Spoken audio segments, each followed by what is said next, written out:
മലപ്പുറം മുൻ SP സുജിദാസ് അടക്കമുള്ള police ഉദ്യോഗസ്ഥർക്കെതിരെയുള്ള ബലാത്സംഗ പരാതി കള്ളപ്പരാതിയാണെന്ന് അറിയിച്ച് സർക്കാർ കോടതിയിൽ. പരാതിക്ക് യാതൊരു അടിസ്ഥാനവുമില്ലെന്നും SP അടക്കമുള്ളവർക്കെതിരെ കേസെടുക്കാനുള്ള തെളിവില്ലെന്നും സർക്കാർ കോടതിയെ അറിയിച്ചു. മലപ്പുറം SP സുജിദാസ്, DYSP ബെന്നി അടക്കമുള്ള ഉദ്യോഗസ്ഥർക്കെതിരെ പരാതി നൽകിയിട്ടും കേസെടുക്കുന്നില്ലെന്ന് ആരോപിച്ചാണ് മലപ്പുറം സ്വദേശിയായ വീട്ടമ്മ ഹൈക്കോടതിയെ സമീപിച്ചത്. ഇതിൽ നൽകിയ മറുപടി സത്യവാങ്മൂലത്തിലാണ് ഇക്കാര്യം പറയുന്നത്.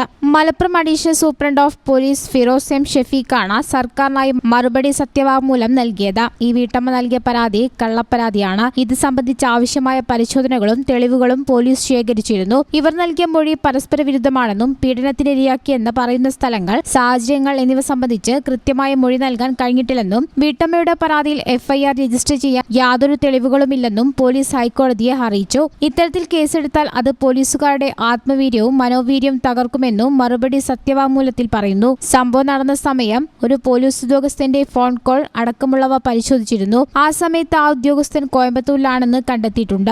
SP അടക്കമുള്ളവരുടെ ഡ്യൂട്ടി രജിസ്റ്റർ പരിശോധിക്കുമ്പോൾ വീട്ടമ്മ നൽകിയ മൊഴി സാഹചര്യങ്ങളുമായി പൊരുത്തപ്പെടുന്നതല്ലെന്ന് ബോധ്യമായിട്ടുണ്ട്. ഈ സാഹചര്യത്തിൽ കേസെടുക്കണമെന്ന് പറയുന്ന വീട്ടമ്മയുടെ ഹർജി തള്ളണമെന്നും പോലീസ് കോടതിയെ അറിയിച്ചിട്ടുണ്ട്. News bureau, Malappuram. Qatar golden diamonds, Calicut road, Valanchery main road, താനാള.